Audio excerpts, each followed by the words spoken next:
Monsieur Ahmed Neit El Houssine, bonjour. Bonjour. Alors, la prévention routière, l'usage des technologies nouvelles est introduite puisqu'on parle aujourd'hui de projets de modernisation comme l'usage de la vidéo-verbalisation. On se conforme comme ce qui se produit à l'international.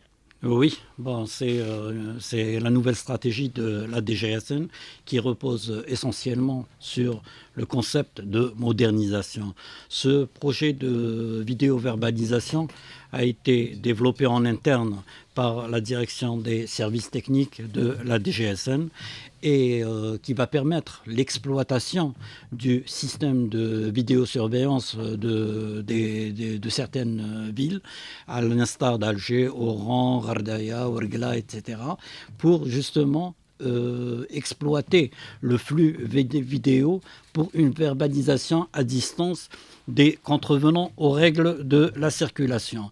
Ces interfaces qui ont été développées permettent la capture d'une séquence vidéo lors de la commission de l'infraction, aussi de capter la plaque d'immatriculation du contrevenant comme preuve de la commission de l'infraction, et le système va générer un procès-verbal électronique puisque ce système sera connecté au fichier local des immatriculations, ce qui va nous permettre d'identifier le propriétaire du véhicule, et aussi on va avoir les données par rapport à l'adresse, etc., pour lui notifier la contravention.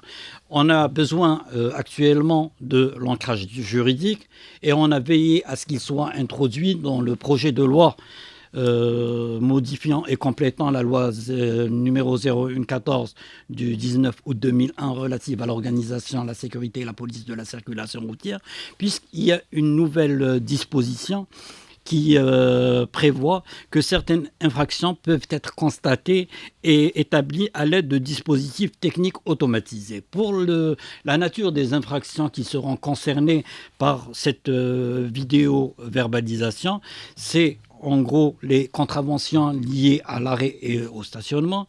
Il y a aussi les dépassements dangereux, les manœuvres dangereuses, le franchissement de la ligne continue, les dépassements de la vitesse. Donc on comprend par vos propos, Monsieur Neit El Houssine, c'est qu'il sera mis en œuvre prochainement. Il est tributaire bien sûr du nouveau projet de code de la circulation routière qui est actuellement en discussion au niveau du ministère de la Justice. Voilà, c'est ça. On a besoin d'un ancrage juridique pour pouvoir recourir à ce dispositif. Et c'est-à-dire parallèlement à cet aspect de modernisation qui est le cheval de bataille du haut commandement de la DGSN, il y a aussi un concept de rationalisation derrière. Parce que aujourd'hui, la Sûreté nationale déploie près de 8000 policiers pour les missions de circulation routière et de sécurité routière. Ce système va nous permettre de réduire un petit peu les effectifs affectés à ces tâches, parce qu'au niveau du centre de commandement, il va y avoir des policiers qui sont déjà formés pour l'exploitation des flux vidéo et qui vont nous permettre de couvrir un large territoire avec un effectif très réduit. C'est l'optimisation des moyens dont dispose la Sûreté nationale. Mais pourquoi le choix de certaines wilayas par rapport à d'autres? Est-ce que c'est parce que c'est les wilayas où on enregistre le plus grand nombre d'accidents de la circulation? Vous avez cité Ouargla, Ghardaïa, Alger, Annaba et Oran. Non, c'est les wilayas qui disposent d'un système de vidéosurveillance. En vertu du décret présidentiel de 2015 relatif au système national de vidéosurveillance, la Sûreté nationale a été chargée justement d'exploiter ce système, et on l'exploite au niveau des villes où il a été déployé. Il y a des projets qui sont en cours dans d'autres wilayas et qui vont prochainement rentrer en activité. Alors, vous êtes bien sûr dans un contexte de modernisation de tous les moyens aujourd'hui de surveillance pour limiter le nombre d'accidents de la circulation à travers notre territoire et notre pays, puisque nous savons que nous enregistrons annuellement l'équivalent de 3500 voire 4000 décès annuellement au niveau de nos routes. Et on a vu que ces derniers temps, avec les moyens technologiques et les vidéos qui sont diffusées sur les réseaux sociaux, ce sont parfois des accidents de la circulation informations qui sont extrêmement meurtriers et qui relèvent pratiquement de films de Bollywood. Alors, vous avez parlé aussi, c'est-à-dire de ces moyens, c'est-à-dire la vidéo-verbalisation, mais aussi vous mettez en place aujourd'hui également un site d'information routière qui est devenu un support nécessaire pour les usagers de la route. C'est impératif que les usagers aient les informations nécessaires en temps opportun pour éviter parfois certains excès. Justement, c'est la nouvelle vision de la DGSN, c'est de partager les informations qui sont recueillies par les services de police avec les citoyens. C'est les informations qui intéressent les citoyens. Dans ce cadre, c'est-à-dire que tout ce qui a trait aux travaux sur les routes, à certaines situations, des convois exceptionnels qui peuvent perturber le trafic routier, les accidents qui surviennent et qui peuvent bloquer aussi le trafic routier, on est dans l'obligation de les partager avec les citoyens. C'est la raison pour laquelle un projet de création d'un site d'information est en cours au niveau de la DGSN. Ce site d'information routière va permettre de fournir aux citoyens l'information en instantané, puisque nous recevons ce flux d'informations par rapport à tous les incidents qui arrivent, c'est-à-dire sur la voie publique. On les partage également sur ce site d'information et ça sera aussi un outil pour la sensibilisation, c'est-à-dire d'aller vers la communication digitale, de partager ça sur les réseaux sociaux. Ce site d'information qui va être créé par la Sûreté nationale aura un impact certain sur l'information des usagers et aussi sur leur sensibilisation par rapport à l'accidentalité. Mais des informations liées bien sûr par rapport à l'emprunt de certains tronçons qui pourraient être encombrés essentiellement, ou toutes les informations nécessaires aux usagers de la route, monsieur Nait El Hussein. Déjà actuellement, avec des applications, on peut avoir une vision par rapport à la fluidité, à la fluidité du trafic. Mais ce qui est intéressant, c'est de donner des explications aux citoyens. Pourquoi il y a ce ralentissement de la circulation.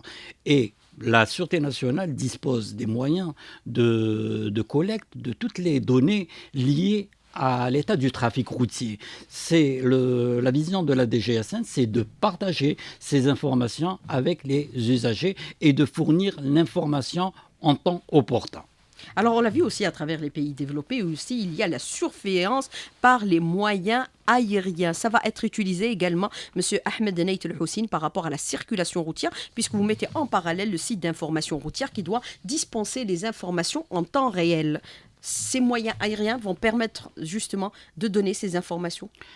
L'unité aérienne de la Sûreté nationale a acquis tout dernièrement des caméras sophistiquées, des caméras de dernière génération qui nous fournissent des images en haute définition et qui permettent aussi le calcul de la vitesse des véhicules, de pouvoir capter aussi les infractions commises sur la voie publique. On est en phase d'homologation de ces équipements. Il y a une procédure qui est engagée avec l'Office national de métrologie légale parce que le Code de la route prévoit que les équipements soient homologués. On était en discussion dernièrement avec le commandant de l'unité aérienne justement pour accélérer ce dossier d'homologation qui va nous permettre de rentrer très prochainement dans l'exploitation de ce système vidéo à partir de la flotte des hélicoptères de la Sûreté nationale. Mais le nombre croissant des accidents de la circulation vous préoccupe au plus haut niveau, monsieur Ahmed Nait El Hussein? Bien évidemment, c'est une préoccupation. Il y a eu des conseils interministériels qui ont été consacrés à la sécurité routière. Il y a eu des instructions de monsieur le Président de la République pour faire face à ce phénomène. Il y a eu des mesures qui ont été définies et que la Sûreté nationale veille à l'application au niveau des zones de compétences. À l'instar, c'est-à-dire du contrôle notamment des chauffeurs de transport routier, et aussi de la sévérité à l'encontre des contrevenants qui, par leur comportement, mettent la vie des autres usagers en danger. Les derniers chiffres sont alarmants. Les derniers chiffres, pour ce qui est des zones urbaines, je vais parler uniquement des zones de compétence de la Sûreté nationale, il y a eu une stabilité des indicateurs de l'insécurité routière comparativement à l'année 2021, puisque avec cependant une légère hausse du nombre de décès. Mais c'est-à-dire pour les chiffres, il y a eu quand même 709 décès, il y a eu 20 575 blessés sur nos routes au cours de l'année 2022. Et c'est un bilan qui nous interpelle. Parce que derrière ces chiffres, il y a des familles. Il y a des familles, il y a des drames, il y a des espoirs qui sont anéantis. Il y a beaucoup de malheurs derrière ces chiffres. Et le haut commandement de la DGSN est très sensible par rapport à cette situation. C'est la raison pour laquelle le plan d'action de la DGSN a prévu énormément de mesures et d'initiatives pour atténuer un petit peu ce phénomène, puisqu'on ne détient pas toutes les clés de solutions. Nous sommes chargés de l'application des lois. On a une mission en matière de prévention routière, mais le phénomène est complexe, il est transversal, il implique de nombreux secteurs, de nombreux acteurs, les travaux publics, l'éducation nationale. Il y a énormément d'acteurs qui interviennent dans le dossier sécurité routière, et c'est-à-dire on s'inscrit dans la stratégie gouvernementale pour lutter contre ce phénomène. Alors on le sait depuis quelques années, puisque des études ont été engagées par la DGSN, le mois de Ramadan, le mois sacré, est très accidentogène. Vous avez pris des dispositions en conséquence pour réduire le niveau des accidents de la circulation en prévision, bien sûr, de ce mois sacré. Monsieur Ahmed Aïd El-Houssine. Justement, il y a une directive qui a été adressée par monsieur le directeur général de la Sûreté nationale à l'ensemble des sûretés de wilaya. Il va y avoir une modification du cycle de travail. On doit s'adapter parce qu'il y a durant le mois de Ramadan, il y a une activité nocturne intense, et par conséquent, les dispositifs doivent s'adapter à cette réalité du terrain. Et aussi, il va y avoir une modification des dispositifs de circulation et de sécurité routière pour couvrir les lieux accueillant du public. On enregistre une congestion de la circulation routière, notamment les marchés, les grandes surfaces, les mosquées pendant la prière de Tarawih, etc. La demi-heure avant le ftour. Voilà. Et ces dispositifs seront déployés en fonction des données recueillies en matière d'accidentalité. Et là, on revient aussi à cet aspect de modernisation, puisque nous avons développé un système de collecte des données. C'est un outil très performant qui n'a rien à envier à ceux observés au niveau de nombreux pays. Il nous donne l'information détaillée par rapport à l'accident, aux circonstances de survenance de cet accident, aux points noirs en matière d'accident. Ces données, c'est-à-dire c'est des états de sortie qui permettent d'aide à la décision, d'aide à l'analyse, et aussi ça nous permet d'alerter les pouvoirs publics par rapport aux aspects qui sortent de notre champ de compétences. Alors, Monsieur Ahmed Aïd El-Houssine, moi je voudrais revenir avec vous sur certains aspects que vous avez abordés dans la première partie de l'invité de la rédaction, puisque la DGSN est en phase actuellement de modernisation avec l'usage, bien sûr, des technologies nouvelles pour réduire le phénomène des accidents de la circulation. On a donné quand même un petit aperçu durant la première partie de l'invité de la rédaction, où vous avez parlé bien sûr de la vidéo-verbalisation. Vous avez parlé également du fichier numérisé aujourd'hui d'immatriculation. Mais est-ce que vous avez parlé aussi des points noirs? Vous allez renforcer pendant la période du carême, du mois de carême, le dispositif de surveillance. Est-ce que ce dispositif de surveillance pourrait aussi être renforcé par les radars? Est-ce que le nombre sera augmenté? Puisqu'aujourd'hui, on parle des radars qui permettent de faire le contrôle à distance de la vitesse qui sont utilisés à travers le monde entier. Monsieur Ahmed Nait El-Hossi. Justement, pour le mois sacré de Ramadan, il y a eu une instruction spécifique à l'utilisation des radars, puisque c'est la première cause d'accident en zone urbaine. Ce qui va changer, c'est que la DGSN a acquis tout récemment des radars de contrôle de la vitesse qui leur permettent d'exercer de nuit. Dernière génération. De dernière génération, qui leur permettent d'exploiter les images de nuit avec infrarouge, ce qui va nous permettre d'expérimenter déjà cette activité de nuit durant ce mois de Ramadan et qui va être permanisé comme mode de travail avec l'adaptation du cycle de travail de ces équipages radars pour qu'ils exercent de nuit, puisque les statistiques nous font ressortir que les accidents liés à l'excès de vitesse se produisent entre 18h et minuit. Il doit y avoir une utilisation optimale de nos moyens et c'est la nouvelle doctrine de la DGSN. Donc ces radars de dernière génération de contrôle à distance de la vitesse seront déployés durant d'abord ce mois de Ramadan. Durant ce mois de Ramadan. Et élargis pour le restant de l'année. Pour le restant de l'année. Ouais. Alors vous parlez aussi de lecteur automatique des plaques d'immatriculation qui a permis quand même d'identifier un certain contrevenant bien sûr au code de la route. Est-ce que vous pouvez nous en parler et nous dire un peu plus sur ce lecteur automatique des plaques d'immatriculation? C'est pour identifier certains contrevenants, c'est ça? Oui, c'est le lecteur automatique des plaques d'immatriculation, le LAPI, qui nous permet d'identifier les véhicules recherchés et aussi la falsification des plaques d'immatriculation. Par rapport au trafic. Par rapport au trafic, c'est un genre de scanner qui scanne, c'est-à-dire au passage, qui scanne tous les véhicules en circulation et en stationnement et qui est relié à la base de données de la DGSN pour les véhicules recherchés et aussi avec le fichier des immatriculations, ce qui nous permet d'identifier est-ce que c'est la vraie plaque d'immatriculation et aussi si le véhicule est recherché. Pour l'activité de ce système, le LAPI, c'est-à-dire le lecteur automatique des plaques d'immatriculation, durant l'année de 2022, il nous a permis d'intercepter 711 véhicules recherchés et 680 véhicules circulant avec des fausses plaques d'immatriculation.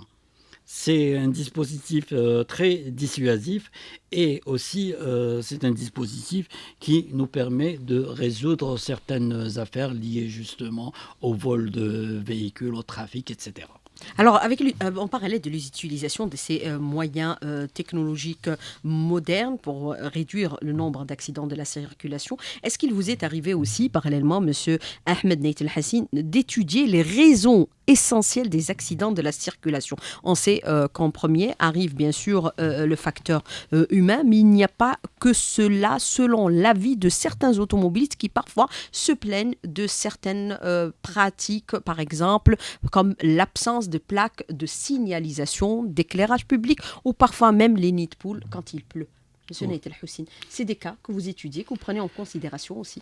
Justement, on a parlé du système national de collecte des données qui nous permet d'avoir une visibilité, une lisibilité par rapport à ce phénomène. Affiner mieux les études que vous allez engager à l'avenir. Affiner mieux les études qui sont menées dans le cadre de l'amélioration des conditions de sécurité routière en milieu urbain. Les données nous font ressortir que, bien évidemment, le facteur humain est prépondérant. C'est-à-dire, lorsqu'on parle de facteur humain, c'est l'inobservation des règles de la circulation, mais aussi, c'est aussi des insuffisances en matière de formation des conducteurs, puisque les nouveaux permis les titulaires de permis de conduire probatoires sont surreprésentés dans les statistiques des accidents de la circulation. Bien évidemment, le facteur lié à la route, c'est-à-dire à ses aménagements aussi, a une incidence sur les conditions de sécurité routière, mais c'est une incidence, c'est-à-dire infime par rapport au facteur humain.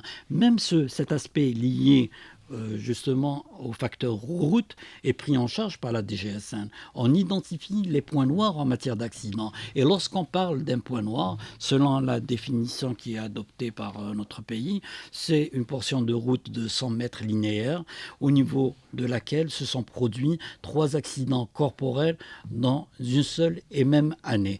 Tous ces points noirs sont recensés par la DGSN et sont communiqués au département ministériel concerné, c'est-à-dire le ministère des Travaux publics et aussi le ministère des Transports, le ministère de l'Intérieur, pour l'engagement des opérations de résorption de ces points noirs, qui parfois nécessitent de légers aménagements, c'est-à-dire un éclairage, une signalisation appropriée, et d'autres qui, bien évidemment, nécessitent des travaux de rectification, c'est-à-dire de trajectoire, etc. Alors, on l'a déjà dit, les jeunes de moins de 19 ans et au-delà de 19 ans, de 19 à 30 ans, sont à l'origine de pratiquement 30% des accidents de la circulation qui surviennent sur nos routes annuellement. Renforcer ou revoir la formation au niveau des auto-écoles, c'est devenu aujourd'hui un enjeu. Oui. C'est impératif. C'est impératif. C'est d'aller justement vers la modernisation de ce système de formation et surtout le système d'examen et d'éliminer l'intervention du facteur humain dans l'évaluation des candidats, comme cela se fait dans de nombreux pays, de recourir à un système multimédia pour les examens du permis de conduire avec un questionnaire qui est un logiciel qui donne des résultats systématiquement sans qu'il y ait pour autant l'intervention humaine. Quand vous parlez de l'intervention humaine, mettre fin bien sûr à l'évaluation par complaisance, c'est ce que vous voulez dire exactement, c'est ça, Monsieur Naït El Houssine. C'est ça. Les performances en matière de sécurité routière sont intimement liées au niveau de modernisation et aussi l'automatisation.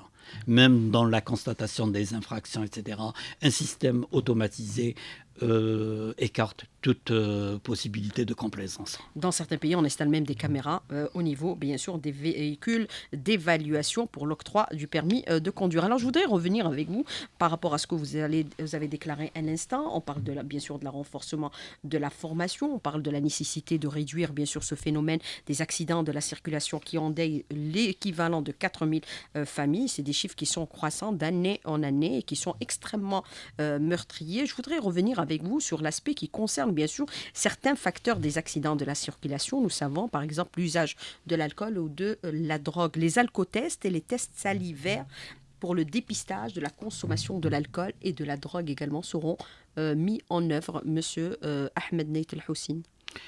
Pour ce qui est de la constatation des infractions liées à la conduite sous l'empire d'un état alcoolique, la DGSN... Sous l'emprise, oui. Oui.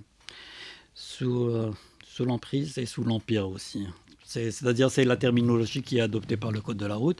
La DGSN n'a pas de problème pour c'est-à-dire la conduite en état d'ivresse, puisque nous disposons des outils nécessaires pour le dépistage. Les alcotests. Les alcotests. Qui sont généralisés ? Oui, à travers l'ensemble des sûretés de wilaya. C'est-à-dire ces outils nous permettent de dépister avant de transférer le conducteur pour une prise de sang. Parce que la procédure, c'est-à-dire de prise de sang, est contraignante pour les usagers. Elle n'est appliquée en vertu du Code de la route que pour les conducteurs ayant commis un accident corporel de la circulation. Lorsque le conducteur, c'est-à-dire il est en train de conduire le plus normalement du monde, il est intercepté, il faut impérativement qu'il y ait un dépistage. Cela se fait grâce c'est-à-dire aux outils qui ont été mis à la disposition des unités opérationnelles de la Sûreté nationale. Maintenant, le problème se pose pour la conduite sous stupéfiants, sous psychotropes, etc. Actuellement, on n'avait pas les outils nécessaires, mais un travail a été engagé au niveau de la Sûreté nationale avec le concours de la police scientifique. On est en train d'établir des fiches techniques pour chaque catégorie de stupéfiants pour justement faire, c'est-à-dire commande auprès d'usines qui sont déjà installées en Algérie avec la prolifération du coronavirus, etc. Il y a eu beaucoup d'usines qui ont été installées en Algérie pour c'est-à-dire la fabrication des réactifs. Maintenant, on va établir pour chaque stupéfiant, pour chaque drogue, etc., une fiche technique et on va passer commande pour l'acquisition de ces tests salivaires qui vont nous permettre de dépister le conducteur avant de le transférer vers un service pour le prélèvement sanguin. Quand vous allez les mettre en œuvre prochainement? C'est imminent? Bon, les fiches techniques, l'élaboration. On est en phase d'élaboration des fiches techniques, mais ça va aller très vite. Alors, nous savons aujourd'hui que vous êtes une force de proposition puisque vous êtes un acteur direct de la prévention routière. Une commission est installée actuellement au niveau du ministère de la Justice pour une révision du code de la route à travers ces nombreuses dispositions qui s'avèrent aujourd'hui ne pas avoir, c'est-à-dire atteint les objectifs assignés, à savoir réduire le niveau des accidents de la circulation. Vous allez formuler plusieurs propositions au niveau, bien sûr, de cette commission, Monsieur Ahmed Nait El Houssine. Bien sûr, on a formulé des propositions sur la base des données d'accidents qui ont été enregistrées au niveau des zones urbaines, c'est-à-dire même pour la vidéo-verbalisation, etc. C'était des propositions qui ont été introduites justement pour nous permettre d'exploiter les outils et d'optimiser notre système de vidéosurveillance.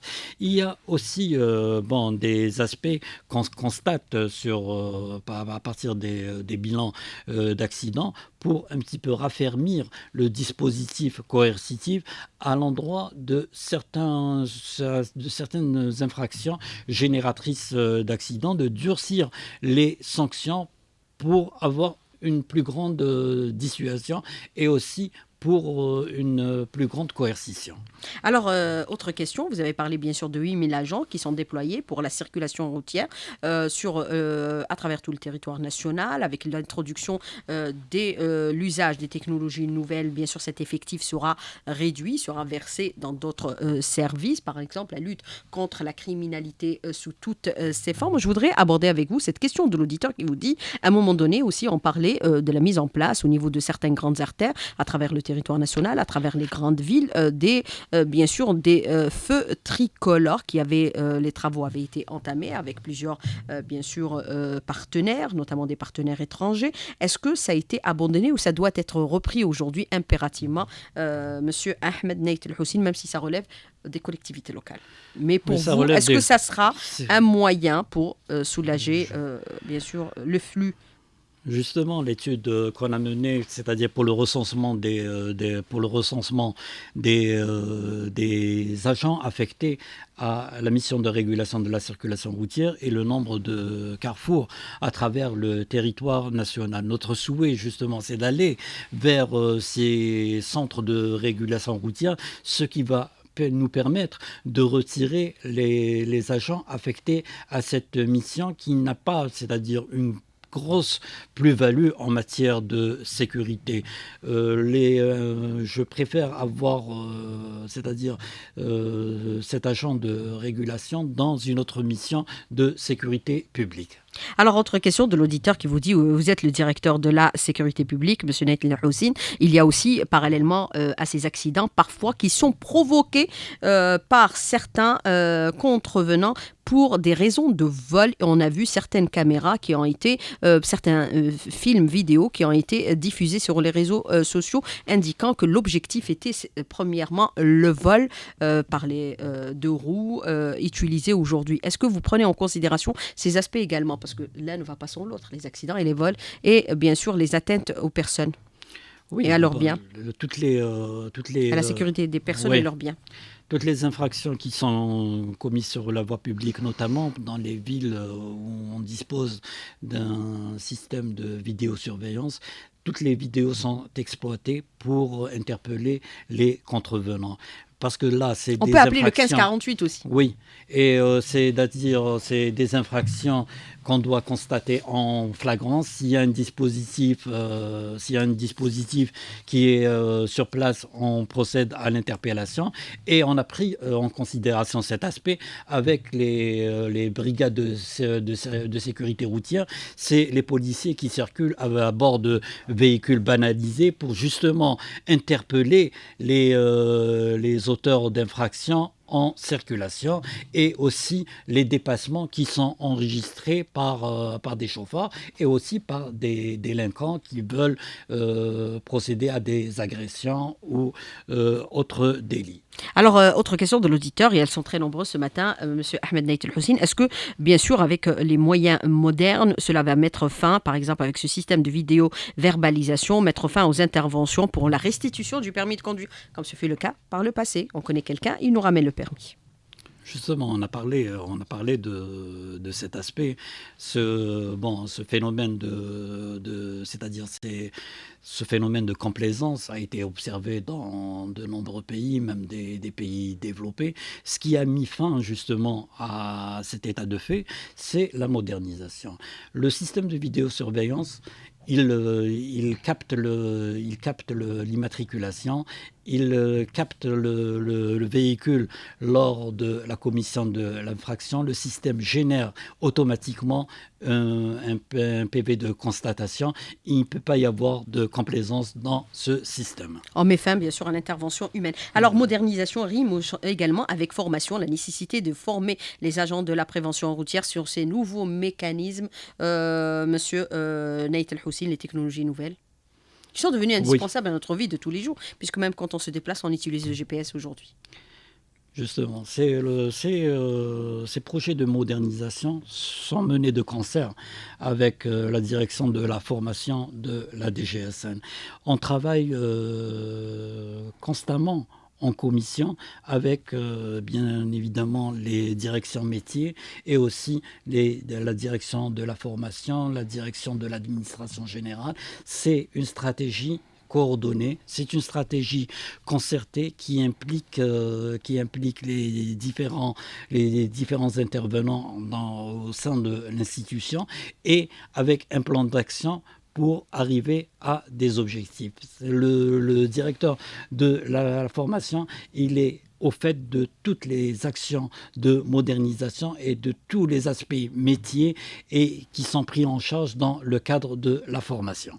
Alors, autre question qui est abordée aujourd'hui, nous l'avons vu, certains auditeurs vous disent que le plus gros des accidents, c'est-à-dire c'est en milieu suburbain, c'est-à-dire en dehors de la zone urbaine, la zone d'activité bien sûr de la protection, de la DGSN. Alors le problème aujourd'hui que nous voyons, c'est les jeunes avec leurs motos qui font le rodéo et bien sûr se cabrer. Est-ce que ceci doit être interdit formellement avec la démultiplication des caméras de surveillance?